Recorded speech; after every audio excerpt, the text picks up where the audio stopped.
ਆਪੇ ਆਪ ਨਿਰੰਜਨ ਸੋਏ। ਜਿਨ ਸੇਵਿਆ ਤਿਨ ਪਾਇਆ ਮਾਨ। ਨਾਨਕ ਗਾਵੀਐ ਗੁਣੀ ਨਿਧਾਨ। ਗਾਵੀਐ ਸੁਣੀਐ ਮਨ ਰਖੀਐ ਭਾਉ। ਦੁਖ ਪਰ ਹਰ ਸੁਖ ਘਰ ਲੈ ਜਾਏ।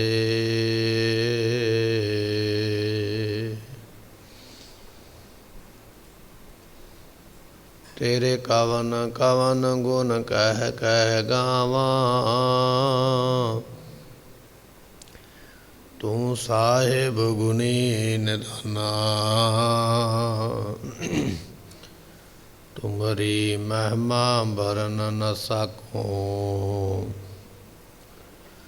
ਤੂੰ ਠਾਕੁਰ ਊਚ ਭਗਵਾਨਾ। ਸੁਖਾ ਟਲ ਗੁਰ ਸੇਵੀਐ। ਸਹਿਜ ਸੁਭਾਏ। ਦਰਸ਼ਨ ਪਰਸਿਐ ਗੁਰੂ ਕੈ। ਜਨਮ ਮਰਨ ਦੁਖ ਜਾਏ। ਸਿਫਤ ਕਸਮ ਦੀ ਨੂਰ ਅਰਸੋਂ ਕੁਰਸੋਂ ਚਟੀਐ। ਏ ਸੱਚੇ ਪਾਤਸ਼ਾਹ ਮਲ ਜਨਮ ਜਨਮ ਦੀ ਕਟੀਐ।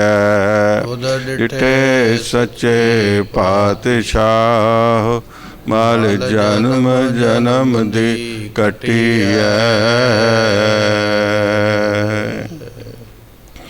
ਸਤਨਾਮ ਸ੍ਰੀ ਵਾਹਿਗੁਰੂ ਸਾਹਿਬ ਜੀਓ।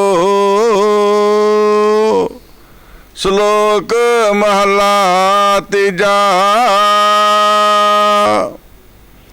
ਜਗਤ ਅਗਿਆਨੀ ਅੰਧ ਹੈ। ਦੂਜੇ ਭਾਏ ਕਰਮ ਕਮਾਏ। ਦੂਜੇ ਭਾਏ ਜੇਤੇ ਕਰਮ ਕਰੇ। ਦੁੱਖ ਲੱਗੈ ਤਨ ਧਾਏ। ਗੁਰ ਪ੍ਰਸਾਦੀ ਸੁਖ ਉਪਜੈ। ਜਾਂ ਗੁਰ ਕਾ ਸ਼ਬਦ ਕਮਾਏ। ਸੱਚੀ ਬਾਣੀ ਕਰਮ ਕਰੇ। ਅੰਦਨ ਨਾਮ ਧਿਆਏ। ਨਾਨਕ ਜਿਤ ਆਪੇ ਲਾਏ ਤਿਤ ਲੱਗਾ। ਕਹਿਣਾ ਕਿਛੂ ਨਾ ਜਾਏ। ਜਗਤ ਅਗਿਆਨੀ ਅੰਧ ਹੈ। ਦੂਜੇ ਭਾਏ ਕਰਮ ਕਮਾਏ। ਵਾਹਿਗੁਰੂ ਜੀ ਕਾ ਖਾਲਸਾ ਵਾਹਿਗੁਰੂ ਜੀ ਕੀ ਫਤਿਹ। ਵਾਲੀਏ ਕੁਲ ਆਲਮ ਸਰਵਰੇ ਕਾਇਨਾਤ। ਜੁਗੋ ਜੋਗ ਅਟਲ ਗਰੀਬ ਨਵਾਜ ਸਤਿਗੁਰੂ। ਗੁਰੂ ਗ੍ਰੰਥ ਸਾਹਿਬ ਜੀਆਂ ਦੀ ਪਵਿੱਤਰ ਪਾਵਨ ਹਜ਼ੂਰੀ ਦਾ ਆਨੰਦ ਮਾਣ ਰਹੀ ਗੁਰੂ ਕੀ ਸੰਗਤ। ਆਪ ਸੰਗਤ ਨੇ ਸਤਿਗੁਰਾਂ ਦੇ ਦਰਬਾਰ ਵਿੱਚ ਸੁਸ਼ੋਭਿਤ ਹੋ ਕਰਕੇ ਸਤਿਗੁਰਾਂ ਦੀ ਗੁਰਬਾਣੀ ਕੀਰਤਨ ਔਰ ਨਿਤਨੇਮ ਦੇ ਰੂਪ ਦੇ ਵਿੱਚ ਸਰਵਣ ਕਰ ਰਹੇ ਸੀ। ਇਸ ਵੇਲੇ ਆਪਾਂ ਸਤਿਗੁਰਾਂ ਦੀ ਗੁਰਬਾਣੀ ਦੀ ਲੜੀਵਾਰ ਜੋ ਕਥਾ ਹੈ ਉਹ ਸਰਵਣ ਕਰਨ ਵਾਸਤੇ ਇਕੱਤਰਤ ਹੋਏ ਹਾਂ। ਆਓ ਕੁਝ ਸਮੇਂ ਲਈ ਆਪਣੇ ਮਨ ਦੇ ਧਿਆਨ ਨੂੰ ਟਿਕਾਈਏ। ਭਾਵਨਾ ਨਾਲ ਸ਼ਰਧਾ ਨਾਲ ਸਤਿਗੁਰਾਂ ਦੇ ਬਚਨ ਸਰਵਣ ਕਰੀਏ। ਆਪਣਾ ਇਹ ਤਨ ਸਰੀਰ ਸਫਲਾ ਬਣਾਈਏ। ਆਪਣਾ ਸਮਾਂ ਸਫਲਾ ਬਣਾਈਏ। ਮਿਲ ਕੇ ਆਖੀਏ ਸਤਨਾਮ ਸ੍ਰੀ ਵਾਹਿਗੁਰੂ ਸਾਹਿਬ ਜੀ। ਸਤਨਾਮ ਸ੍ਰੀ ਵਾਹਿਗੁਰੂ ਸਾਹਿਬ ਜੀਓ।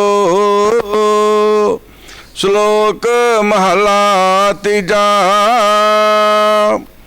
ਜਗਤ ਅਗਿਆਨੀ ਅੰਧ ਹੈ। ਦੂਜੇ ਭਾਏ ਕਰਮ ਕਮਾਏ। ਅਮਰਦਾਸ ਮਹਾਰਾਜ ਸਾਹਿਬ ਜੀਆਂ ਦਾ ਇਹ ਸ਼ਲੋਕ ਸਾਨੂੰ ਵਡਹੰਸ ਦੀ ਵਾਰ ਦੇ ਵਿੱਚ ਪ੍ਰਾਪਤ ਹੋ ਰਿਹਾ। ਵਡਹੰਸ ਜੋ ਰਾਗ ਹੈ ਤਿਸ ਦੀ ਵਾਰ ਆਪਾਂ ਸਰਵਨ ਕਰ ਰਹੇ ਸੀ। ਉਸ ਦੇ ਵਿੱਚ ਧੰਨ ਗੁਰੂ ਅਮਰਦਾਸ ਮਹਾਰਾਜ ਜੀਆਂ ਦਾ ਇਹ ਉਪਦੇਸ਼ ਹੈ। ਪਾਤਸ਼ਾਹ ਫਰਮਾਉਂਦੇ ਜਗਤ ਅਗਿਆਨੀ ਅੰਧ ਹੈ। ਜਗਤ ਤੋਂ ਭਾਵ ਹੈ ਜੀਵ। ਇਹ ਜਿਹੜਾ ਅਗਿਆਨੀ ਜੀਵ ਹੈ, ਜਿਸ ਨੂੰ ਸੋਝੀ ਨਹੀਂ ਹੈ, ਜਿਸ ਨੂੰ ਸਮਝ ਨਹੀਂ ਹੈ, ਪਾਤਸ਼ਾਹ ਕਹਿਣ ਲੱਗੇ ਅੰਧ ਹੈ। ਇਹ ਅੰਨਾ ਹੋਇਆ ਇੱਥੇ ਸੰਸਾਰ ਵਿੱਚ ਆ ਕੇ, ਅਗਿਆਨਤਾ ਦੇ ਵਿੱਚ ਇਹ ਜੀਵ ਅੰਨਾ ਹੋ ਰਿਹਾ ਹੈ। ਦੂਜੇ ਭਾਏ ਦਵੈਤ ਵਿੱਚ ਲੱਗਾ ਹੋਇਆ। ਦਵੈਤ ਵਿੱਚ ਲੱਗਣ ਕਰਕੇ ਕਰਮ ਕਮਾਏ। ਇਹ ਸਾਰੇ ਜਿਹੜੇ ਕਰਮ ਨੇ ਈਰਖਾ ਦੇ ਵੱਸ ਹੋ ਕੇ ਕਰਦਾ ਪਿਆ, ਮੋਹ ਦੇ ਵੱਸ ਹੋ ਕੇ ਕਰਦਾ ਪਿਆ। ਇਹ ਅਗਿਆਨੀ ਜੀਵ ਇਹੋ ਜਿਹਾ ਮਨਮੁਖ ਹੈ। ਇਹੋ ਜਿਹੀ ਮਨਮੁਖਤਾਈ ਇਹਦੇ ਵਿੱਚ ਹੈ ਵੀ ਅਗਿਆਨਤਾ ਦਾ ਭਰਿਆ ਹੋਇਆ, ਬੇਸਮਝੀ ਦਾ ਭਰਿਆ ਹੋਇਆ, ਮਨਮੁਖਤਾਈ ਦਾ ਭਰਿਆ ਹੋਇਆ ਇਹ ਜੀਵ ਅੰਧ ਕਮਾਏ ਵਕਾਰੀ ਕਰਮਾਂ ਨੂੰ ਕਮਾਉਂਦਾ ਹੈ, ਈਰਖਾਲੇ ਵਾਲੇ ਕਰਮਾਂ ਨੂੰ ਕਮਾਉਂਦਾ ਹੈ, ਲੋਭ ਮੋਹ ਵਾਲੇ ਕਰਮਾਂ ਨੂੰ ਕਮਾਉਣ ਵਾਸਤੇ ਇਹ ਜੀਵ ਸੰਸਾਰ ਵਿੱਚ ਲੱਗਾ ਹੋਇਆ ਹੈ। ਦੂਜੇ ਭਾਏ ਜੇ ਕਰਮ ਕਰੇ ਦੁੱਖ ਲੱਗੈ ਤਨ ਧਾਏ। ਸਤਿਗੁਰੂ ਪਾਤਸ਼ਾਹ ਕਹਿੰਦੇ ਦਵੈਤ ਵਿੱਚ ਕੀਤੇ ਹੋਏ ਜਿਹੜੇ ਕਰਮ ਨੇ, ਕੰਮ ਨੇ, ਕੰਮ ਤੇ ਕਰਦਾ ਹੈ ਕਿਉਂਕਿ ਮਨੁੱਖ ਦਾ ਸਰੀਰ ਜੇ ਬੈਠਾ ਹੈ ਤੇ ਮਨ ਕਰਮ ਕਰਦਾ ਪਿਆ। ਮਨ ਦੇ ਨਾਲ ਜਿਹੜੀ ਸੋਚ ਬਣਾਈ ਹੋਈ ਹੈ, ਵਿਚਾਰ ਬਣਾਈ ਹੋਈ ਹੈ, ਮਨ ਵੀ ਤੇ ਤੇਰਾ ਕਰਮ ਕਰਦਾ ਪਿਆ। ਮਨ ਤੋਂ ਬਾਹਰ ਹੀ ਨਿਕਲਦਾ ਫਿਰ ਸਰੀਰ ਕਰਮ ਕਰਦਾ ਪਿਆ ਹੈ। ਕਦੇ ਬੁੱਧੀ ਦੇ ਮੁਤਾਬਕ ਇਹ ਕਰਮ ਕਰਦਾ ਪਿਆ ਹੈ। ਸਤਿਗੁਰੂ ਪਾਤਸ਼ਾਹ ਫਰਮਾਉਂਦੇ ਦੂਜੇ ਭਾਏ ਜਿਤੇ ਕਰਮ ਕਰੇ। ਦਵੈਤ ਵਿੱਚ ਪੈ ਕੇ, ਈਰਖਾ ਵਿੱਚ ਪੈ ਕੇ, ਮੋਹ ਵਿੱਚ ਪੈ ਕੇ, ਲੋਭ ਵਿੱਚ ਪੈ ਕੇ ਜਿੰਨੇ ਕਰਮ ਕਮਾਉਂਦਾ ਦੁੱਖ ਲੱਗੈ ਤਨ ਧਾਏ। ਉਹ ਸਾਰੇ ਕਮਾਏ ਹੋਏ ਕਰਮਾਂ ਦਾ ਦੁੱਖ ਲੱਗਣਾ, ਸਰੀਰ ਨੂੰ ਰੋਗ ਲੱਗਣਾ, ਉਹ ਵੀ ਦੌੜ ਕੇ ਲੱਗੇਗਾ ਦੁੱਖ। ਦੁੱਖ ਆਉਣ ਲੱਗਿਆਂ ਡੇਰੀ ਨਹੀਂ ਲੱਗੇਗੀ, ਬੜੀ ਛੇਤੀ ਭੱਜ ਕੇ ਦੌੜ ਕੇ ਦੁੱਖ ਤੇਰੇ ਨੇੜੇ ਆਵੇਗਾ। ਜਿਹੜੇ ਤੂੰ ਕਰਮ ਕਮਾਉਂਦਾ ਪਿਆ ਉਹਨਾਂ ਕਰਮਾਂ ਦਾ ਤੈਨੂੰ ਫਲ ਦੇਣ ਵਾਸਤੇ। ਜਿਹੋ ਜਿਹਾ ਕਰਮ ਤੂੰ ਕਰਦਾ ਪਿਆ, ਤੇਰੀ ਰਲੀ ਭੁਗਤ ਦੇ ਨਾਲ, ਤੇਰੀ ਸਹਿਮਤੀ ਦੇ ਨਾਲ ਇਹ ਕਰਮ ਹੁੰਦਾ ਪਿਆ। ਕਈ ਵਾਰੀ ਅਸੀਂ ਕੀ ਸੋਚਦੇ ਹਾਂ ਕਿ ਇਹ ਦੂਜਾ ਬੰਦਾ ਹੀ ਕਰਮ ਕਰਦਾ ਪਿਆ, ਮੈਂ ਤੇ ਕੀਤਾ ਨਹੀਂ। ਪਰ ਜੇ ਤੂੰ ਨਹੀਂ ਕੀਤਾ ਤੇ ਤੂੰ ਸਹਿਮਤੀ ਦਿੱਤੀ ਹੈ ਨਾ, ਤੂੰ ਸਹਿਮਤ ਹੈ ਉਹਦੇ ਨਾਲ ਵੀ ਚਲੋ ਮੈਂ ਨਹੀਂ ਕੁਝ ਕਹਿੰਦਾ, ਤੂੰ ਕਰ ਲਾ ਜਿਵੇਂ ਕਰਨਾ। ਇਹ ਜਿਹੜੀ ਸਹਿਮਤੀ ਦਿੱਤੀ ਹੈ ਵੀ ਮੈਂ ਕੁਝ ਨਹੀਂ ਆਖਦਾ, ਤੂੰ ਕਰ ਜਿਵੇਂ ਕਰਨਾ, ਉਹਦਾ ਵੀ ਹਿਸਾਬ ਤੈਨੂੰ ਦੇਣਾ ਪੈਣਾ। ਆਪਾਂ ਇਤਿਹਾਸ ਦੇ ਵਿੱਚ ਇੱਕ ਸਾਖੀ, ਇੱਕ ਬਚਨ ਪੜ੍ਹਦੇ ਹਾਂ ਨਾ ਵੀ ਇੰਦਰ ਨਾਮ ਦਾ ਇੱਕ ਦੇਵਤਾ ਜਿਹੜਾ ਸੀ ਨਾ, ਗੌਤਮ ਰਿਸ਼ੀ ਦੇ ਘਰ ਦੇ ਵਿੱਚ ਆ ਗਿਆ ਕੁਕਰਮ ਕਰਨ ਵਾਸਤੇ। ਜਦੋਂ ਉਹ ਰਿਸ਼ੀ ਆਇਆ ਹੈ, ਰਿਸ਼ੀ ਦੇ ਘਰ ਵਿੱਚ ਇੰਦਰ ਦੇਵਤਾ ਆਇਆ ਹੈ। ਹੁਣ ਇੰਦਰ ਦੀ ਮਰਜ਼ੀ ਹੈ ਕਰਮ ਕਰਨਾ, ਕੁਕਰਮ ਕਰਨਾ, ਵਕਾਰ ਭੋਗਣਾ। ਪਰ ਇੰਦਰ ਨੇ ਵਕਾਰ ਤਾਂ ਹੀ ਭੋਗਿਆ ਨਾ ਜੇ ਗੌਤਮ ਰਿਸ਼ੀ ਦੀ ਘਰਵਾਲੀ ਨੇ ਸਹਿਮਤੀ ਦਿੱਤੀ ਹੈ, ਆਗਿਆ ਦਿੱਤੀ ਹੈ, ਤੇ ਤਾਂ ਹੀ ਉਹਨੇ ਕਰਮ ਭੋਗਿਆ। ਨਾ ਸਹਿਮਤੀ ਹੁੰਦੀ ਕਿਵੇਂ ਉਹ ਵਕਾਰ ਭੋਗਦਾ। ਪਰ ਫਿਰ ਫਲ ਕਿਵੇਂ ਮਿਲਿਆ? ਦੋਨਾਂ ਨੂੰ ਹੀ ਮਿਲਿਆ, ਦੋਨਾਂ ਨੂੰ ਸਜ਼ਾ ਮਿਲੀ, ਦੰਡ ਦੋਨਾਂ ਨੂੰ ਮਿਲਿਆ। ਇੰਦਰ ਨੂੰ ਆਖਿਆ ਤੇਰੇ ਸਰੀਰ ਤੇ 1000 ਭਗਾਂ ਹੋਣਗੀਆਂ ਤੇ ਤੂੰ ਤੜਫਦਾ ਫਿਰੇਂਗਾ। ਤੇ ਆਪਣੀ ਘਰਵਾਲੀ ਨੂੰ ਆਖਿਆ ਤੂੰ ਪੱਥਰ ਬਣ ਜਾਏਂਗੀ, ਪੱਥਰ ਬਣ ਕੇ ਕਈ ਯੁੱਗ ਬੈਠੀ ਰਹੋ।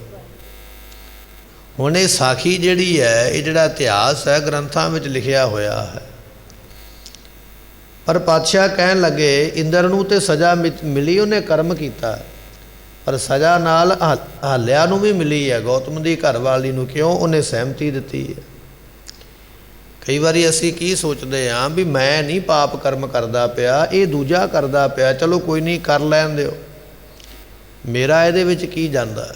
ਪਰ ਤੂੰ ਇਹ ਸੋਚਿਆ ਸਹਿਮਤੀ ਤੇ ਅਹਲਿਆ ਨੇ ਵੀ ਦਿੱਤੀ ਹੈ, ਪਰ ਪੱਥਰ ਤੇ ਉਹਨੂੰ ਵੀ ਬੰਨਣਾ ਪਿਆ, ਸਜ਼ਾ ਤੇ ਉਹਨੂੰ ਵੀ ਮਿਲੀ ਹੈ। ਜਦੋਂ ਸਹਿਮਤੀ ਦੇਣਾ ਨਾ ਕਿਸੇ ਦੇ ਪਾਪ ਕਰਮ ਦੇ ਵਿੱਚ, ਨਾਲ ਉਹਦੇ ਮਦਦ ਕਰਦਾ, ਉਹਦੀ ਸਜ਼ਾ ਤੈਨੂੰ ਵੀ ਮਿਲੇਗੀ, ਉਹਦਾ ਕਰਮ ਤੈਨੂੰ ਵੀ ਭੋਗਣਾ ਪਵੇਗਾ। ਦੂਜੇ ਭਾਏ ਜਿਤੇ ਕਰਮ ਕਰੇ। ਮੋਹ ਦੇ ਵਿੱਚ ਪੈ ਕੇ, ਲੋਭ ਦੇ ਵਿੱਚ ਪੈ ਕੇ, ਕਾਮ ਦੇ ਵਿੱਚ ਪੈ ਕੇ, ਈਰਖਾ ਦੇ ਵਿੱਚ ਪੈ ਕੇ ਜਿੰਨੇ ਕਰਮ ਕੀਤੇ ਨੇ ਦੁੱਖ ਲੱਗਾ ਤਨ ਧਾਏ। ਇਹ ਸਰੀਰ ਨੂੰ ਦੌੜ ਦੌੜ ਕੇ ਦੁੱਖ ਲੱਗਣਗੇ ਕਿਉਂਕਿ ਕਰਮ ਭੋਗਣਾ ਪੈਣਾ ਹੈ। ਭਾਵੇਂ ਤੂੰ ਆਪ ਕੀਤਾ ਹੈ, ਭਾਵੇਂ ਕਿਸੇ ਕੋਲੋਂ ਕਰਵਾਇਆ ਹੈ, ਜਾਂ ਕਿਸੇ ਨੂੰ ਕਰਨ ਵਾਸਤੇ ਸਹਿਮਤੀ ਦਿੱਤੀ ਹੈ, ਕਿਵੇਂ ਵੀ ਕੀਤਾ ਹੈ, ਉਹਦਾ ਕਰਮ ਦਾ ਦੁੱਖ ਤੈਨੂੰ ਭੋਗਣਾ ਪੈਂਦਾ ਹੈ। ਇਹ ਪਰਮਾਤਮਾ ਦਾ ਕਾਨੂੰਨ ਹੈ, ਇਹ ਉਹਦੀ ਮਰਿਆਦਾ ਹੈ। ਜੇਤੇ ਜਿੰਨੇ ਕਰਮ ਕੀਤੇ ਨੇ, ਕਬੀਰ ਜੇਤੇ ਪਾਪ ਕੀਏ, ਰਾਖੈ ਤਲੈ ਦੁਰਾਏ, ਪ੍ਰਗਟ ਭੈ ਨਿਦਾਨ, ਸਭ ਜਾ ਪੂਛੇ ਧਰਮ ਰਾਏ। ਦੁਨੀਆ ਕੋਲੋਂ ਪਾਪ ਕਰਮ ਛੁਪਾ ਲਿਆ ਜਾਂਦਾ, ਪਰ ਜਦੋਂ ਰੱਬ ਦੀ ਦਰਗਾਹ ਵਿੱਚ ਖੜੇ ਹੋਣਾ, ਉੱਥੇ ਨਹੀਂ ਛਿਪਦਾ ਕੋਈ, ਉੱਥੇ ਪੜਦਾ ਕੋਈ ਨਹੀਂ ਹੁੰਦਾ, ਸਭ ਕੁਝ ਆਪੇ ਹੀ ਬਾਹਰ ਆ ਜਾਂਦਾ, ਫਿਰ ਸਜ਼ਾਵਾਂ ਪ੍ਰਾਪਤ ਹੁੰਦੀਆਂ ਹਨ। ਗੁਰ ਪ੍ਰਸਾਦੀ ਸੁਖ ਉਪਜੈ, ਜਾਂ ਗੁਰ ਕਾ ਸ਼ਬਦ ਕਮਾਏ। ਮਹਾਰਾਜ ਦੁੱਖ ਤੇ ਲੱਗ ਗਿਆ ਤਨ ਨੂੰ ਆ ਕੇ, ਹੁਣ ਸੁੱਖ ਕਿਵੇਂ ਮਿਲੇਗਾ? ਸਤਿਗੁਰੂ ਫਰਮਾਉਂਦੇ ਗੁਰ ਪ੍ਰਸਾਦੀ, ਗੁਰੂ ਦੀ ਕਿਰਪਾ ਦੇ ਨਾਲ ਸ਼ਬਦ ਕਮਾਏ। ਜਦੋਂ ਗੁਰੂ ਦਾ ਉਪਦੇਸ਼ ਕਮਾਏਗਾ, ਪਹਿਲਾਂ ਗੁਰੂ ਦੀ ਕਿਰਪਾ ਹੋਵੇਗੀ, ਫਿਰ ਗੁਰੂ ਤੈਨੂੰ ਉਪਦੇਸ਼ ਦੇਵੇਗਾ। ਜਦੋਂ ਗੁਰੂ ਉਪਦੇਸ਼ ਦੇਵੇਗਾ, ਫਿਰ ਉਸ ਉਪਦੇਸ਼ ਦੀ ਕਮਾਈ ਕਰਨੀ ਪਵੇਗੀ। ਥੋੜਾ ਲੰਮਾ ਪਰਚਾ ਹੈ, ਅਸੀਂ ਛੋਟਾ ਹੀ ਸਮਝੀ ਬੈਠੇ ਹਾਂ। ਬੱਚੇ ਨੂੰ ਪਹਿਲਾਂ ਸਕੂਲੇ ਜਾਣਾ ਪੈਂਦਾ, ਸਕੂਲੇ ਹਾਜ਼ਰੀ ਦੇਣੀ ਪੈਂਦੀ ਹੈ, ਫਿਰ ਟੀਚਰ ਕੋਲੋਂ ਪੜ੍ਹਨਾ ਪੈਂਦਾ, ਫਿਰ ਪੜ੍ਹ ਕੇ ਉਹਦਾ ਇਮਤਿਹਾਨ ਦੇਣਾ ਪੈਂਦਾ, ਫਿਰ ਪਾਸ ਹੋਈਦਾ। ਤੂੰ ਇਕੱਲਾ ਇਹ ਨਾ ਸੋਚ ਵੀ ਬਸ ਮੱਥਾ ਟੇਕ ਲਿਆ ਤੇ ਕਰਮ ਖਤਮ ਹੋ ਗਿਆ, ਗੱਲ ਖਤਮ ਹੋ ਗਈ। ਨਹੀਂ, ਗੁਰ ਪ੍ਰਸਾਦੀ, ਇੱਥੇ ਆ ਕੇ ਕਰਮ ਉਹ ਕਰ ਜਿਹਦੇ ਕਰਮ ਕਰਨ ਕਰਕੇ ਗੁਰੂ ਤੇਰੇ ਤੇ ਖੁਸ਼ ਹੋ ਜਾਵੇ, ਗੁਰੂ ਤੇਰੇ ਤੇ ਪ੍ਰਸੰਨ ਹੋਵੇ। ਜਦੋਂ ਪ੍ਰਸੰਨ ਹੋਵੇਗਾ, ਫਿਰ ਤੈਨੂੰ ਗੁਰੂ ਸ਼ਬਦ ਦੇਵੇਗਾ, ਉਪਦੇਸ਼ ਦੇਵੇਗਾ, ਫਿਰ ਉਸ ਉਪਦੇਸ਼ ਦੀ ਕਮਾਈ ਕਰਨੀ ਪੈਣੀ ਹੈ। ਜਦੋਂ ਉਪਦੇਸ਼ ਦੀ ਕਮਾਈ ਕਰੇਗਾ ਤੇ ਪਾਤਸ਼ਾਹ ਕਹਿਣ ਲੱਗੇ ਫਿਰ ਸੁਖ ਉਪਜੈ, ਫਿਰ ਸੁਖ ਪੈਦਾ ਹੋਣਾ, ਫਿਰ ਸੁਖ ਪ੍ਰਾਪਤ ਹੋਣਾ। ਜੇ ਤੂੰ ਕੇਵਲ ਗੱਲਾਂ ਦੇ ਨਾਲ ਹੀ ਕਹੀ ਜਾਵੇਂ ਵੀ ਕਰਾਂ ਕੁਝ ਨਾ ਤੇ ਹੋ ਸਾਰਾ ਕੁਝ ਜਾਵੇ, ਇਸ ਤਰ੍ਹਾਂ ਕੁਝ ਨਹੀਂ ਹੁੰਦਾ। ਇਸ ਕਰਕੇ ਪਹਿਲਾਂ ਗੁਰੂ ਦੀ ਖੁਸ਼ੀ ਲੈ, ਕੋਈ ਕੰਮ ਇਹੋ ਜਿਹਾ ਕਰ ਜਿਹਦੇ ਕਰਕੇ ਗੁਰੂ ਖੁਸ਼ ਹੋ ਜਾਵੇ, ਫਿਰ ਗੁਰੂ ਤੈਨੂੰ ਉਪਦੇਸ਼ ਦੇਵੇਗਾ। ਉਪਦੇਸ਼ ਦੀ ਫਿਰ ਕਮਾਈ ਕਰ, ਜਦੋਂ ਕਮਾਈ ਕਰੇਗਾ ਫਿਰ ਸੁਖ ਪ੍ਰਾਪਤ ਹੁੰਦਾ ਹੈ। ਸੱਚੀ ਬਾਣੀ ਕਰਮ ਕਰੇ, ਅਨੰਦਿਨ ਨਾਮ ਧਿਆਏ। ਸਤਿਗੁਰੂ ਪਾਤਸ਼ਾਹ ਕਹਿਣ ਲੱਗੇ ਸਤਿਗੁਰਾਂ ਦੀ ਬਾਣੀ ਸੱਚੀ ਹੈ। ਆਵੋ ਸਿੱਖ ਸਤਿਗੁਰੂ ਕੇ ਪਿਆਰੇ ਹੋ, ਗਾਵੋ ਸੱਚੀ ਬਾਣੀ। ਇਹ ਮੋਹਰ ਲਾਈ ਹੈ ਮਹਾਰਾਜ ਨੇ ਨਿਤਨੇਮ ਦੀ ਬਾਣੀ ਵਿੱਚ ਵੀ ਗੁਰੂ ਗ੍ਰੰਥ ਸਾਹਿਬ ਪਾਤਸ਼ਾਹ ਦੀ ਬਾਣੀ ਸੱਚੀ ਹੈ। ਇਹ ਸੱਚੀ ਬਾਣੀ ਨੂੰ ਜਪ, ਗੁਰਬਾਣੀ ਦਾ ਪਾਠ ਕਰਿਆ ਕਰ। ਸੱਚੀ ਬਾਣੀ ਅਣਦਿਨ ਨਾਮ ਧਿਆਏ, ਦਿਨੇ ਰਾਤ ਉਸ ਬਾਣੀ ਨੂੰ ਧਿਆ, ਉਸ ਨਾਮ ਨੂੰ ਧਿਆ। ਇਹ ਕਰਮ ਕਰ। ਕੰਮ ਕੀ ਕਰਨਾ? ਕੰਮ ਇਹ ਕਰ ਕਿ ਦਿਨੇ ਰਾਤ ਗੁਰਾਂ ਦੀ ਬਾਣੀ ਪੜ੍ਹ, ਦਿਨੇ ਰਾਤ ਉਹਦੇ ਨਾਮ ਨੂੰ ਧਿਆ। ਇਹ ਕਰਮ ਕਰ। ਜਿਹੜੇ ਇਹ ਸਾਨੂੰ ਗਿਆਨ ਦੇ ਬਚਨ ਸਾਡੇ ਝੋਲੀ ਪੈ ਰਹੇ ਨੇ ਨਾ, ਇਹ ਸਾਡੇ ਵੱਡੇ ਭਾਗ ਨੇ ਵੀ ਸਾਨੂੰ ਗੁਰੂ ਗ੍ਰੰਥ ਸਾਹਿਬ ਪਾਤਸ਼ਾਹ ਵਰਗਾ ਗੁਰੂ ਮਿਲਿਆ, ਜੋ ਅਸੀਂ ਸ਼ਬਦ ਸੁਣਦੇ ਪਏ ਹਾਂ, ਉਪਦੇਸ਼ ਸੁਣਦੇ ਪਏ ਹਾਂ। ਇਹ ਗੱਲਾਂ ਸੁਣਨ ਵਾਸਤੇ, ਇਹ ਗਿਆਨ ਲੈਣ ਵਾਸਤੇ ਸਾਰੀ ਜ਼ਿੰਦਗੀ ਲੱਗ ਜਾਂਦੀ ਹੈ, ਉਮਰਾਂ ਲੱਗ ਜਾਂਦੀ ਹੈ, ਮਸ਼ੱਕਤ ਕਰਦੇ ਹਾਂ, ਪਰ ਇਹੋ ਜਿਹਾ ਗਿਆਨ ਨਹੀਂ ਮਿਲਦਾ ਜਿਹੜਾ ਸਾਨੂੰ ਸੁਭਾਵਿਕ ਹੀ ਮਿਲਦਾ ਪਿਆ। ਇਹ ਚੰਗਾ ਕਰਮ ਸਾਡੇ ਅੱਗੇ ਆ ਗਿਆ, ਗੁਰੂ ਸਾਡੇ ਤੇ ਰਹਿਮਤ ਕਰਦਾ ਪਿਆ ਵੀ ਸਾਨੂੰ ਥੋੜ੍ਹੇ ਸਮੇਂ ਵਿੱਚ ਐਡਾ ਵੱਡਾ ਗਿਆਨ ਪ੍ਰਾਪਤ ਹੁੰਦਾ ਪਿਆ। ਮਹਾਰਾਜ ਕਹਿਣ ਲੱਗੇ ਸੱਚੀ ਬਾਣੀ ਹੈ ਸਤਿਗੁਰਾਂ ਦੀ। ਜਦੋਂ ਦਿਨੇ ਰਾਤ ਉਸ ਬਾਣੀ ਨੂੰ ਪੜ੍ਹੇਗਾ ਨਾ, ਨਾਮ ਜਪੇਗਾ, ਜਦੋਂ ਇਹ ਕਰਮ ਕਮਾਵੇਂਗਾ, ਜਦੋਂ ਇਹ ਕਰਮ ਤੂੰ ਕਰਦਾ ਹੈ, ਨਾਨਕ ਜਿਤ ਆਪੇ ਲਾਏ ਤਿਤ ਲੱਗਾ, ਕਹਿਣਾ ਕਿਛੂ ਨਾ ਜਾਏ। ਨਾਮ ਜਪੇਗਾ, ਨਾਮ ਜਪ ਕੇ ਕੀਤਾ ਹੋਇਆ ਕਰਮ ਮਿਟ ਜਾਂਦਾ ਹੈ, ਕਮਾਇਆ ਹੋਇਆ ਪਾਪ ਮਿਟ ਜਾਂਦਾ ਹੈ। ਕਿਉਂਕਿ ਸਤਿਗੁਰਾਂ ਨੇ ਬਖਸ਼ਿਸ਼ ਕੀਤੀ ਹੈ। ਕਰਮ ਨੂੰ ਮਿਟਣ ਵਾਸਤੇ ਕੇਵਲ ਇੱਕ ਪਰਮਾਤਮਾ ਦਾ ਨਾਮ ਹੈ ਜਿਹੜਾ ਤੇਰੇ ਕੀਤੇ ਪਾਪ ਕਰਮ ਨੂੰ ਮਿਟ ਦਿੰਦਾ। ਜਦੋਂ ਕੋਈ ਅੰਮ੍ਰਿਤਧਾਰੀ ਸਿੱਖ ਜਾਂ ਅੰਮ੍ਰਿਤਧਾਰੀ ਸਿੰਘ ਜਦੋਂ ਕੋਈ ਕੁਰੈਤ ਕਰ ਲੈਂਦਾ ਨਾ, ਪਾਪ ਹੋ ਜਾਂਦਾ, ਕੁਰੈਤ ਹੋ ਗਿਆ। ਕੁਰੈਤ ਵੀ ਤੇ ਪਾਪ ਹੀ ਹੈ ਨਾ, ਪਾਪ ਕੀਤਾ। ਤੇ ਫਿਰ ਉਹ ਪੰਜ ਪਿਆਰਿਆਂ ਦੇ ਕੋਲ ਜਾ ਕੇ ਬੇਨਤੀ ਕਰਦਾ, ਮੇਰੇ ਕੋਲੋਂ ਪਾਪ ਹੋਇਆ, ਮੇਰੇ ਕੋਲੋਂ ਕੁਰੈਤ ਹੋਈ ਹੈ, ਮੈਂ ਜੀਵਨ ਤੋਂ ਗਿਰ ਗਿਆ। ਫਿਰ ਪੰਜ ਪਿਆਰੇ ਸਾਹਿਬਾਨ ਕੀ ਕਰਦੇ ਨੇ? ਉਸ ਨੂੰ ਜਿੱਥੇ ਅੰਮ੍ਰਿਤ ਛਕਾਉਂਦੇ ਨੇ, ਉੱਥੇ ਨਾਲ ਉਸ ਨੂੰ ਬਾਣੀ ਪੜ੍ਹਨ ਦਾ ਉਪਦੇਸ਼ ਦਿੰਦੇ ਵੀ ਇੰਨੇ ਪਾਠ ਤੈਨੂੰ ਜਪਜੀ ਸਾਹਿਬ ਦੇ ਕਰਨੇ ਪੈਣੇ, ਇੰਨੇ ਪਾਠ ਸੁਖਮਨੀ ਸਾਹਿਬ ਦੇ ਕਰਨੇ ਪੈਣਗੇ, ਇੰਨੇ ਪਾਠ ਮੂਲ ਮੰਤਰ ਦੇ ਕਰਨੇ ਪੈਣਗੇ। ਕਿਉਂ ਕਿਹਾ ਜਾਂਦਾ ਹੈ? ਕਿਉਂਕਿ ਜਿਹੜਾ ਤੂੰ ਪਾਪ ਕੀਤਾ ਹੈ ਨਾ, ਕਰਮ, ਉਹ ਜਿਹੜੇ ਪਾਠ ਤੈਨੂੰ ਲਾਏ ਗਏ ਨੇ, ਦੱਸੇ ਗਏ ਨੇ, ਉਸ ਪਾਠ ਨੇ ਉਹ ਤੇਰਾ ਕਰਮ ਮਿਟਣਾ ਹੈ। ਕਿਉਂਕਿ ਉਹ ਨਾਮ ਹੈ ਨਾ ਗੁਰੂ ਦੀ ਬਾਣੀ, ਵਾਹਿਗੁਰੂ ਮੰਤਰ ਦਾ ਲਾਇਆ ਜਾਂਦਾ ਵੀ ਇੰਨੇ ਸਮੇਂ ਇੰਨੇ ਘੰਟੇ ਵਾਹਿਗੁਰੂ ਮੰਤਰ ਜਪ, ਇੰਨੇ ਘੰਟੇ ਤੂੰ ਮੂਲ ਮੰਤਰ ਦਾ ਜਾਪ ਕਰ, ਇੰਨੇ ਪਾਠ ਜਪਜੀ ਸਾਹਿਬ ਦੇ ਕਰ। ਕਿਉਂ? ਜਿਹੜਾ ਤੂੰ ਪਾਪ ਕਰਮ ਕੀਤਾ ਉਹ ਇਹ ਬਾਣੀ ਪੜ੍ਹ ਕੇ ਤੇਰਾ ਉਹ ਪਾਪ ਕਰਮ ਮਿਟਣਾ ਹੈ, ਕਿਉਂਕਿ ਨਾਮ ਜਿਹੜਾ ਹੈ ਉਹ ਪਾਪ ਦੇ ਕਰਮ ਨੂੰ ਮਿਟਾ ਦਿੰਦਾ ਹੈ। ਸਤਿਗੁਰੂ ਪਾਤਸ਼ਾਹ ਮਹਾਰਾਜ ਕਹਿਣ ਲੱਗੇ, ਬਾਣੀ ਦਾ ਆਪਾਂ ਬਚਨ ਪੜ੍ਹਦੇ ਹਾਂ, ਬ੍ਰਾਹਮਣ ਕਾਲੀ ਘਾਤ ਕੰਚਕਾ ਅਨਚਾਰੀ ਕਾ ਧਾਨ, ਫਿਟਕ ਫਿਟਕਾ ਕੋਟ ਬਦੀਆ ਸਦਾ ਸਦਾ ਅਭਮਾਨ, ਪਾਹੇ ਏਤੇ ਜਾਹੇ ਵੀਸਰ ਨਾਨਕਾ। ਇੱਕ ਨਾਮ ਇਹੋ ਜਿਹਾ ਜਿਹੜਾ ਤੈਨੂੰ ਬੱਜਰ ਕੁਰੈਤ ਦੇ ਗਲਤੀ ਵਿੱਚੋਂ ਵੀ ਬਾਹਰ ਕੱਢ ਲਿਆਵੇਗਾ, ਤੇਰਾ ਉਹ ਪਾਪ ਮਾਫ ਕਰਵਾ ਦੇਵੇਗਾ। ਸਤਿਗੁਰੂ ਪਾਤਸ਼ਾਹ ਬਖਸ਼ਿਸ਼ ਕਰਦੇ, ਨਾਨਕ ਜਿਤ ਆਪੇ ਲਾਏ। ਉਹ ਪਰਮਾਤਮਾ ਜਿੱਧਰ ਕਿਸੇ ਨੂੰ ਲਾਉਂਦਾ ਹੈ ਜੀਵ ਉਧਰ ਲੱਗਦਾ ਹੈ। ਪਹਿਲੇ ਸਮੇਂ ਦੇ ਵਿੱਚ ਲੋਕ ਕਾਠ ਦੀਆਂ ਪੁਤਲੀਆਂ ਬਣਾ ਕੇ ਨਾ ਤੇ ਪੁਤਲੀਆਂ ਨੂੰ ਧਾਗਾ ਬੰਨ੍ਹ ਕੇ ਤੇ ਨਾਚ ਕਰਵਾਉਂਦੇ ਸਨ। ਵੇਖਣ ਵਾਲਾ ਸੋਚਦਾ ਪਿਆ ਵੀ ਇਹ ਪੁਤਲੀ ਬੜਾ ਸੋਹਣਾ ਨਾਚ ਕਰਦੀ ਹੈ, ਪਰ ਇਹ ਨਹੀਂ ਪਤਾ ਵੀ ਇਸ ਪੁਤਲੀ ਦੇ ਧਾਗੇ ਬੱਧੇ ਹੋਏ ਨੇ, ਡੋਰਾਂ ਬੱਧੀਆਂ ਹੋਈਆਂ, ਤੇ ਡੋਰਾਂ ਕੋਈ ਉੱਪਰ ਖਿੱਚਦਾ ਪਿਆ ਤੇ ਪੁਤਲੀ ਤਾਂ ਨੱਚਦੀ ਪਈ ਹੈ। ਵੇਖਣ ਵਾਲੇ ਨੂੰ ਤੇ ਪੁਤਲੀ ਨੱਚਦੀ ਸੋਹਣੀ ਲੱਗਦੀ ਹੈ, ਪਰ ਇਹ ਨਹੀਂ ਪਤਾ ਵੀ ਪੁਤਲੀ ਨੂੰ ਨਚਾਉਂਦਾ ਕੋਈ ਪਿਆ। ਅਸੀਂ ਵੀ ਪਰਮਾਤਮਾ ਦੇ ਅੱਗੇ ਪੁਤਲੀਆਂ ਹੀ ਆ, ਨਚਾਉਂਦਾ ਤੇ ਉਹ ਪਿਆ। ਮਹਾਰਾਜ ਕਹਿਣ ਲੱਗੇ, ਨਾਨਕ ਜਿਤ ਆਪੇ ਲਾਏ, ਜਿੱਧਰ ਨੂੰ ਉਹ ਆਪ ਲਾਉਂਦਾ ਹੈ ਤਿਤ ਲੱਗੇ ਜੀਵ ਉਧਰ ਹੀ ਲੱਗਦੇ ਨੇ। ਕਹਿਣਾ ਕਿਛੂ ਨਾ ਜਾਏ, ਰੱਬ ਅੱਗੇ ਕਿਹਾ ਨਹੀਂ ਕੁਝ ਜਾ ਸਕਦਾ ਵੀ ਇਹ ਤੂੰ ਗਲਤ ਕੀਤਾ ਹੈ ਕਿ ਠੀਕ ਕੀਤਾ। ਉਹਨੂੰ ਉਲਾਂਭਾ ਨਹੀਂ ਦਿੱਤਾ ਜਾ ਸਕਦਾ, ਉਹਦੇ ਅੱਗੇ ਕਿਸੇ ਤਰ੍ਹਾਂ ਦੀ ਕੋਈ ਗੱਲ ਜਿਹੜੀ ਹੈ ਨਾ ਸ਼ਿਕਾਇਤ ਕਹੀ ਨਹੀਂ ਜਾ ਸਕਦੀ। ਜੋ ਕਰਦਾ ਹੈ ਉਹ ਠੀਕ ਕਰਦਾ ਹੈ। ਮਹਲਾ ਤੀਜਾ, ਹਮ ਕਰ ਨਾਮ ਖਜ਼ਾਨਾ ਸਦਾ ਹੈ, ਭਗਤ ਪਰੇ ਭੰਡਾਰਾ। ਸਾਡੇ ਘਰ ਦੇ ਵਿੱਚ, ਸਾਡੇ ਸਰੀਰ ਦੇ ਅੰਦਰ ਸਤਿਗੁਰਾਂ ਨੇ ਨਾਮ ਦਾ ਖਜ਼ਾਨਾ ਬਖਸ਼ਿਸ਼ ਕੀਤਾ ਹੈ, ਜਿਹੜਾ ਨਾਮ ਦਾ ਖਜ਼ਾਨਾ ਭਗਤੀ ਦੇ ਭੰਡਾਰਿਆਂ ਦੇ ਨਾਲ ਭਰਿਆ ਹੋਇਆ ਹੈ। ਸਤਿਗੁਰ ਦਾਤਾ ਜੀ ਕਾ ਸਤ ਜੀਵੇ ਦੇਵਨਹਾਰਾ। ਗੁਰੂ ਪਾਤਸ਼ਾਹ ਜੀ ਜੀਵ ਦੇ ਦਾਤੇ ਨੇ, ਕਿਉਂਕਿ ਦਾਤਾ ਉਹ ਹੈ ਜਿਹਦੇ ਕੋਲੋਂ ਦਾਤ ਮਿਲੇ। ਤੇ ਆਪਾਂ ਸਤਿਗੁਰਾਂ ਦੇ ਅੱਗੇ ਹੱਥ ਜੋੜ ਜੋੜ ਕੇ ਅਰਦਾਸਾਂ ਕਰਦੇ ਨਾ, ਮੱਥਾ ਟੇਕਦੇ। ਕਿਉਂ ਟੇਕਦੇ ਹਾਂ? ਅਰਦਾਸ ਕਿਉਂ ਕਰਦੇ ਹਾਂ? ਅਰਦਾਸ ਤਾਂ ਕਰਦੇ ਹਾਂ, ਸਤਿਗੁਰੂ ਦਾਤੇ ਨੇ। ਜਦੋਂ ਅਸੀਂ ਅਰਦਾਸ ਕਰਾਂਗੇ ਸਾਡੇ ਮਨ ਦੀ ਉਹ ਖਵਾਇਸ਼ ਜਿਹੜੀ ਉਹ ਪੂਰੀ ਕਰਨਗੇ। ਸਤਿਗੁਰ ਦਾਤਾ ਨਾਮ ਕਾ, ਸਤਿਗੁਰੂ ਪਾਤਸ਼ਾਹ ਜੀ ਨਾਮ ਦੇ ਦਾਤੇ ਨੇ। ਇਸ ਜੀਵ ਨੂੰ ਸਦਾ ਵਾਸਤੇ ਨਾਮ ਦੀਆਂ ਦਾਤਾਂ ਬਖਸ਼ਿਸ਼ ਕਰਦੇ। ਸਦ ਜੀਵੈ ਦੇਵਨਹਾਰਾ, ਸਦਾ ਦੇਣ ਵਾਲਾ ਗੁਰੂ ਸਦਾ ਹੀ ਜਿਉਂਦਾ ਹੈ। ਗੁਰੂ ਦੀ ਕਦੇ ਮੌਤ ਨਹੀਂ ਹੁੰਦੀ ਹੈ, ਕਿਉਂਕਿ ਗੁਰੂ ਪਰਮੇਸ਼ਰ ਹੈ। ਪਰਮੇਸ਼ਰ ਦੀ ਕਦੇ ਮੌਤ ਨਹੀਂ ਹੁੰਦੀ, ਗੁਰੂ ਸਦਾ ਹੀ ਨਾਲ ਹੈ। ਜੇ ਗੁਰੂ ਸਦਾ ਹੀ ਨਾਲ ਤੇ ਤਾਂ ਹੀ ਰੱਖਿਆ ਹੋ ਰਹੀ ਨਾ। ਆਪਾਂ ਸਾਖੀ ਪੜ੍ਹਦੇ ਹਾਂ, ਬਾਲਾ ਰਾਓ ਤੇ ਰੁਸਤਮ ਰਾਓ ਨਾਮ ਦੇ ਦੋ ਰਾਜੇ ਸਨ, ਜਿਹੜੇ ਪੂਨੇ ਸਤਾਰੇ ਦੀ ਜੇਲ੍ਹ ਵਿੱਚ ਕੈਦ ਸਨ। ਧੰਨ ਦਸਵੇਂ ਪਾਤਸ਼ਾਹ ਮਹਾਰਾਜ ਜੋਤੀ ਜੋਤ ਸਮਾ ਗਏ।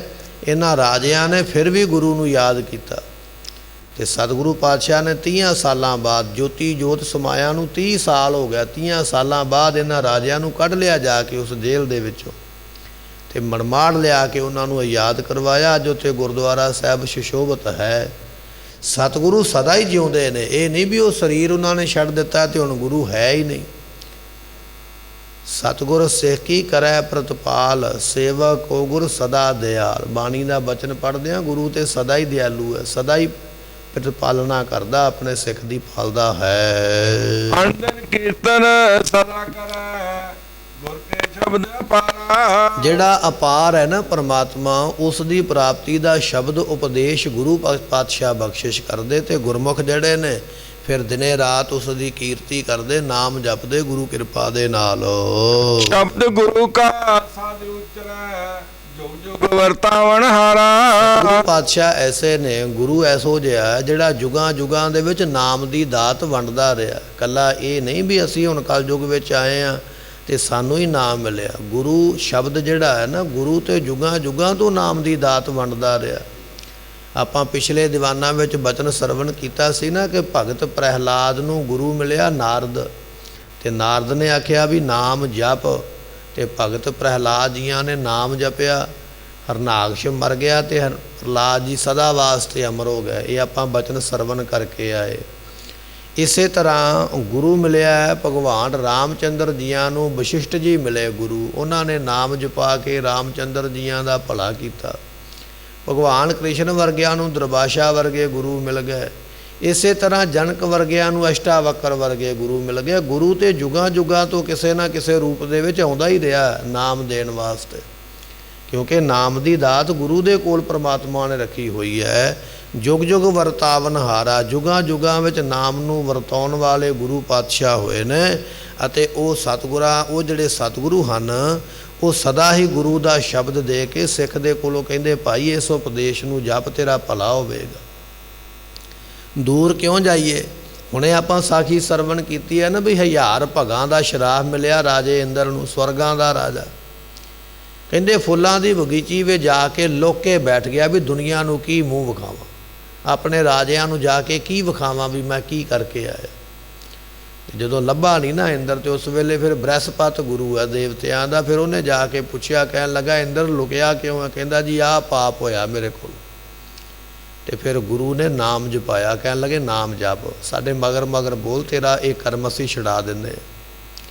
ਨਾਮ ਜਪਾ ਕੇ ਇੰਦਰ ਦਾ ਭਲਾ ਕੀਤਾ। ਇੰਦਰ ਵਰਗਾ ਦੇਵਤਾ ਜਿਹੜਾ ਸਵਰਗਾਂ ਦਾ ਰਾਜਾ, ਉਹਦਾ ਭਲਾ ਵੀ ਗੁਰੂ ਕਰਦਾ ਪਿਆ ਨਾਮ ਦੇ ਕੇ, ਉਹਨੂੰ ਵੀ ਗੁਰੂ ਦੀ ਲੋੜ ਹੈ। ਮਹਾਰਾਜ ਕਹਿਣ ਲੱਗੇ ਗੁਰੂ ਤੇ ਜੁਗਾਂ ਜੁਗਾਂ ਦੇ ਵਿੱਚ ਹੀ ਹੈ। ਦੇਵਤਿਆਂ ਨੂੰ ਵੀ ਗੁਰੂ ਧਾਰਨ ਕਰਨੇ ਪਏ, ਅਵਤਾਰਾਂ ਨੂੰ ਵੀ ਗੁਰੂ ਧਾਰਨ ਕਰਨੇ ਪਏ, ਭਾਵੇਂ ਯੁੱਗ ਕੋਈ ਹੈ ਭਾਵੇਂ ਅਵਤਾਰ ਕੋਈ ਹੈ। ਸਤਿਗੁਰੂ ਪਾਤਸ਼ਾਹ ਜੀ ਜੁਗਾਂ ਜੁਗਾਂ ਤੋਂ ਨਾਮ ਦੀ ਦਾਤ ਵਰਤਾਉਣ ਵਾਲੇ ਨੇ। ਗੁਰ ਕਾ ਸ਼ਬਦ ਸਦ ਉਚਰੈ, ਜਦੋਂ ਫਿਰ ਉਪਦੇਸ਼ ਦਿੰਦੇ ਤੇ ਸਿੱਖ ਜਿਹੜਾ ਨਾ ਫਿਰ ਗੁਰੂ ਦੇ ਉਪਦੇਸ਼ ਨੂੰ ਸਦਾ ਵਾਸਤੇ ਉਚਾਰਦਾ ਜਪਦਾ ਹੈ। ਇਹੋ ਮਨੁਆ ਸਦਾ ਸੁਖ ਵਸੈ, ਸਹਿਜੇ ਕਰੇ ਵਪਾਰਾ। ਮਨੁਆ ਮਨ ਹੈ ਨਾ ਫਿਰ ਭਾਈ ਸਦਾ ਸੁਖ ਦੇ ਵਿੱਚ ਵਸਦਾ। ਜਦੋਂ ਸਹਿਜ ਦਾ ਵਪਾਰ ਹੁੰਦਾ, ਸਹਿਜ ਤੋਂ ਭਾਵ ਹੁੰਦਾ ਗਿਆਨ ਦਾ ਵਪਾਰ ਕਰਨਾ, ਗਿਆਨ ਦੀ ਪ੍ਰਾਪਤੀ ਕਰਨੀ। ਸ਼ਾਂਤੀ ਦੇ ਨਾਲ ਸਹਿਜੇ ਸਹਿਜੇ ਫਿਰ ਮਨ ਗਿਆਨ ਦੀ ਪ੍ਰਾਪਤੀ ਕਰਦਾ ਤੇ ਸਦਾ ਵਾਸਤੇ ਸੁਖ ਵਿੱਚ ਵਸਦਾ ਹੈ। ਅੰਤ ਗੁਰ ਗਿਆਨ ਹਰ ਰਤਨ ਹੈ, ਮੁਕਤ ਕਰਾਵਨ ਹਾਰਾ। ਪਾਤਸ਼ਾਹ ਮਹਾਰਾਜ ਜੀਆਂ ਦੇ ਵੱਲੋਂ ਜਿਹੜਾ ਨਾਮ ਹੈ ਨਾ, ਹਰ ਰਤਨ ਗੁਰ ਗਿਆਨ। ਗੁਰੂ ਪਾਤਸ਼ਾਹ ਦੇ ਅੰਦਰ ਗੁਰ ਅੰਤਰ, ਗੁਰੂ ਦੇ ਅੰਦਰ ਨਾਮ ਦਾ ਰਤਨ ਰੂਪੀ ਗਿਆਨ ਹੈ। ਜਿਹੜਾ ਨਾਮ ਰਤਨ ਹੈ ਨਾ, ਇਹ ਗਿਆਨ ਹੈ ਗੁਰੂ ਦੇ ਅੰਦਰ, ਤੇ ਗੁਰੂ ਬਖਸ਼ਿਸ਼ ਕਰਦਾ ਮੁਕਤ ਕਰਾਵਨ ਹਾਰਾ। ਗੁਰੂ ਪਾਤਸ਼ਾਹ ਉਸ ਗਿਆਨ ਰਤਨ ਦੇ ਜਰੀਏ ਮੁਕਤੀ ਦੇਣ ਵਾਲੇ ਨੇ। ਆਪ ਮੁਕਤ ਕਰੈ ਸੰਸਾਰ। ਗੁਰੂ ਆਪ ਮੁਕਤ ਹੋ ਗਿਆ ਗਿਆਨ ਦੇ ਰਤਨ ਦੇ ਨਾਲ। ਜਿਹੜਾ ਗੁਰੂ ਦੇ ਨਾਲ ਜੁੜਦਾ ਉਹਨੂੰ ਵੀ ਮੁਕਤ ਕਰ ਦਿੰਦੇ। ਐਸੀ ਸਮਰੱਥਾ ਰੱਖਦੇ ਹਨ। ਨਾਨਕ ਜਿਸਨੋ ਨਦਰ ਕਰੇ ਸੋ ਪਾਏ, ਸੋ ਹੋਵੇ ਦਰ ਸਚਿਆਰਾ। ਮਹਾਰਾਜ ਕਹਿਣ ਲੱਗੇ ਜਿਸ ਦੇ ਉੱਪਰ ਨਜ਼ਰ ਹੁੰਦੀ ਹੈ, ਨਜ਼ਰ ਤੋਂ ਭਾਵ ਹੁੰਦਾ ਮਿਹਰ, ਨਜ਼ਰ ਤੋਂ ਭਾਵ ਹੁੰਦਾ ਕਿਰਪਾ, ਜਿਨ੍ਹਾਂ ਤੇ ਕਿਰਪਾ ਹੋਈ ਹੈ। ਪਾਤਸ਼ਾਹ ਕਹਿਣ ਲੱਗੇ ਸੋ ਪਾਏ, ਉਹ ਪਾਉਂਦੇ ਨੇ ਨਾਮ ਦੀ ਦਾਤ, ਨਾਮ ਦਾ ਕਿਣਕਾ ਉਹਨਾਂ ਨੂੰ ਮਿਲਦਾ। ਦਰ ਸਾਚੇ ਸਚਿਆਰਾ, ਉਹ ਪਰਮਾਤਮਾ ਦੇ ਦਰ ਤੇ ਫਿਰ ਗੁਰਮੁਖ ਸਚਿਆਰ ਹੁੰਦੇ, ਸਫਲੇ ਹੁੰਦੇ, ਸੱਚੇ ਹੁੰਦੇ, ਜਿਨ੍ਹਾਂ ਨੂੰ ਨਾਮ ਦੀ ਦਾਤ ਗੁਰੂ ਕੋਲੋਂ ਪ੍ਰਾਪਤ ਹੋਈ ਹੈ। ਪੌੜੀ ਧੰਨ ਧੰਨ ਸੋ ਗੁਰ ਸੇ ਕਹੀਏ, ਜੋ ਸਤਿਗੁਰ ਚਰਨੀ ਜਾਏ ਪਿਆ। ਸਤਿਗੁਰੂ ਪਾਤਸ਼ਾਹ ਜੀ ਇਸ ਪੌੜੀ ਦੇ ਅੰਦਰ ਗੁਰੂ ਰਾਮਦਾਸ ਮਹਾਰਾਜ ਜੀ ਸਿੱਖਾਂ ਦੀ ਵਡਿਆਈ ਕਰਦੇ ਵੀ ਸਿੱਖ ਕਿਹਨੂੰ ਕਿਹਾ ਜਾਂਦਾ, ਗੁਰਸਿੱਖ ਕਿਹਨੂੰ ਕਿਹਾ ਜਾਂਦਾ।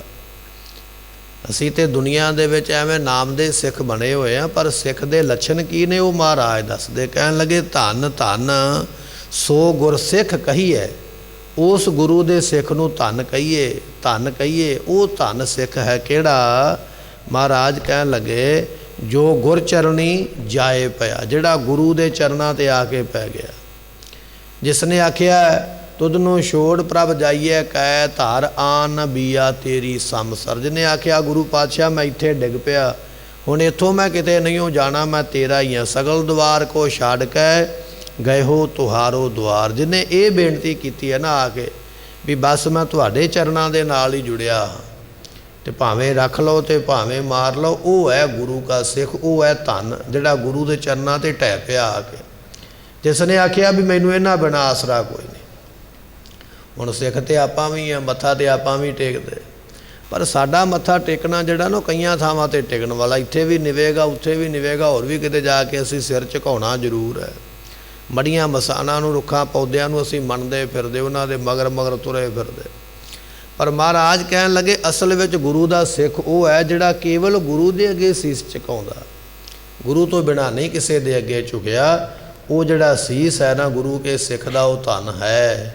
ਉਹ ਗੁਰੂ ਕਾ ਸਿੱਖ ਵੀ ਧਨ ਹੈ ਜਿਹੜਾ ਗੁਰੂ ਚਰਨਾਂ ਦੇ ਨਾਲ ਆ ਕੇ ਜੁੜਦਾ ਹੈ। ਧੰਨ ਧੰਨ ਸੋ ਗੁਰ ਸਿੱਖ ਕਹੀਏ, ਜਿਨ ਹਰ ਨਾਮਾ ਮੁਖ ਰਾਮ ਕਹਿਆ। ਉਸ ਗੁਰੂ ਦੇ ਸਿੱਖ ਨੂੰ ਧੰਨ ਕਹੀਏ ਜਿਸ ਗੁਰੂ ਦੇ ਸਿੱਖ ਨੇ ਰਾਮ ਦੇ ਨਾਮ ਨੂੰ ਆਪਣੇ ਮੁਖ ਤੋਂ ਕਿਹਾ ਹੈ। ਆਪਣੇ ਮੁਖੋਂ ਆਖਿਆ ਵਾਹਿਗੁਰੂ ਵਾਹਿਗੁਰੂ ਵਾਹਿਗੁਰੂ। ਜਿਹੜਾ ਆਪਣੇ ਮੁਖ ਤੋਂ ਵਾਹਿਗੁਰੂ ਮੰਤਰ ਦਾ ਜਾਪ ਕਰਦਾ ਉਹ ਹੈ ਗੁਰੂ ਕਾ ਸਿੱਖ। ਧੰਨ ਹੈ ਭਾਈ, ਉਹਨੂੰ ਧੰਨ ਕਿਹਾ ਜਾਂਦਾ ਜਿਹੜਾ ਆਪਣੇ ਘਰ ਵਿੱਚ ਬੈਠਾ ਵੀ ਵਾਹਿਗੁਰੂ ਮੰਤਰ ਦਾ ਜਾਪ ਕਰਦਾ, ਜਪਜੀ ਸਾਹਿਬ ਦਾ ਪਾਠ ਕਰਦਾ, ਜਿਹਨੇ ਆਪਣੇ ਧਿਆਨ ਨੂੰ ਗੁਰੂ ਵੱਲ ਟਿਕਾਇਆ ਹੋਇਆ। ਪਾਤਸ਼ਾਹ ਕਹਿਣ ਲੱਗੇ ਭਾਈ ਹਰ ਨਾਮਾ ਮੁਖ ਰਾਮ ਕਹਿਆ। ਜਿਨ੍ਹਾਂ ਨੇ ਮੁਖ ਤੋਂ ਰਾਮ ਦੇ ਨਾਮ ਨੂੰ, ਹਰੀ ਦੇ ਨਾਮ ਨੂੰ ਜਿਸ ਗੁਰਸਿੱਖ ਨੇ ਜਪਿਆ ਉਹਨੂੰ ਗੁਰਸਿੱਖ ਕਿਹਾ ਜਾਂਦਾ।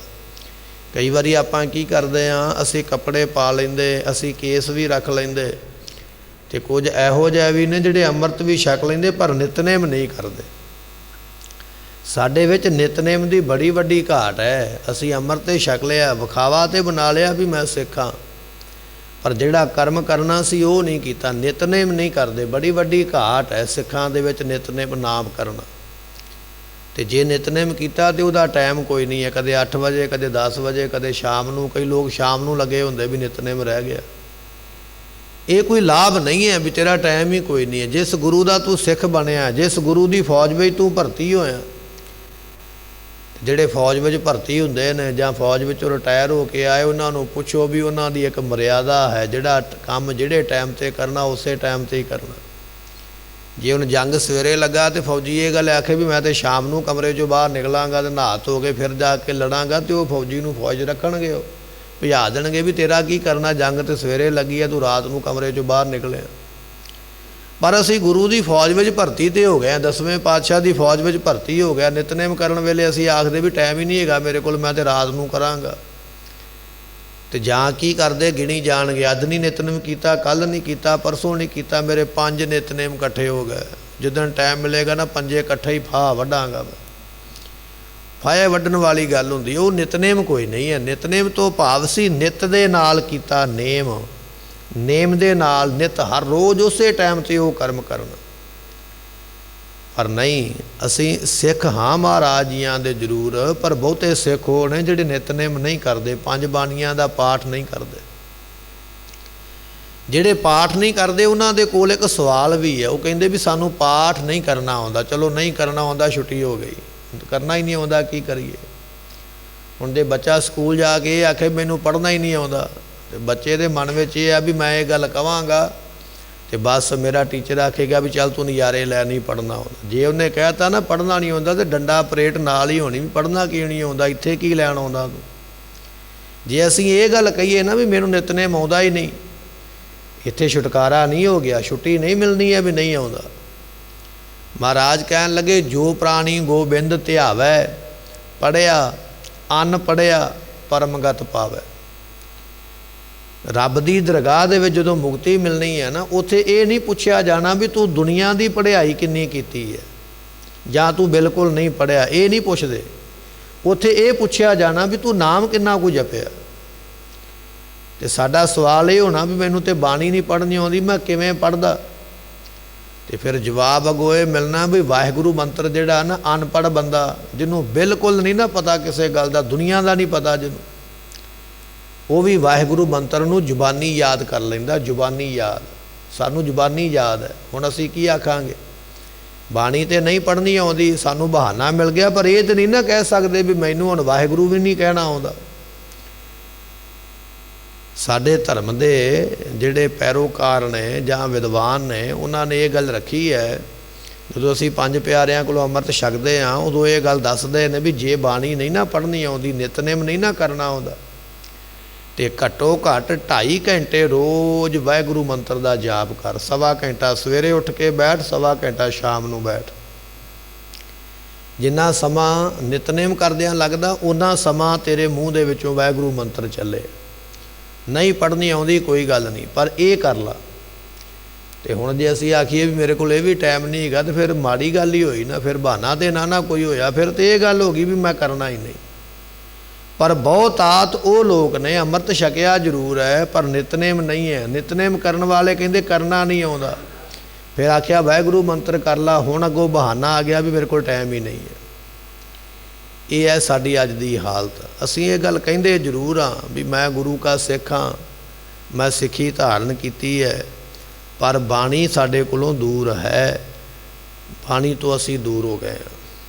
ਸਤਿਗੁਰੂ ਪਾਤਸ਼ਾਹ ਕਹਿਣ ਲੱਗੇ ਭਾਈ ਉਹ ਗੁਰੂ ਕਾ ਸਿੱਖ ਧੰਨ ਉਹਨੂੰ ਕਿਹਾ ਜਾਣਾ ਜਿਹਨੇ ਮੁਖ ਤੋਂ ਨਾਮ ਲਿਆ ਹੈ, ਜਿਹਨੇ ਨਾਮ ਜਪਿਆ ਹੈ। ਜੇ ਅਸੀਂ ਨਿਤਨੇਮ ਹੀ ਨਹੀਂ ਕਰਦੇ ਤਾਂ ਫਿਰ ਕਾਹਦੇ ਸਿੱਖ ਹੋਏ? ਬਹਾਨੇ ਨੇ ਸਾਡੇ ਕੋਲ, ਪਰ ਗੁਰੂ ਬਹਾਨਾ ਨਹੀਂ ਚੱਲਣ ਦਿੰਦਾ। ਗੁਰੂ ਇਹ ਗੱਲ ਕਹਿ ਦਿੰਦਾ ਜੇ ਬਾਣੀ ਨਹੀਂ ਪੜ੍ਹਦਾ ਵਾਹਿਗੁਰੂ ਕਹਿ ਲਿਆ ਕਰ।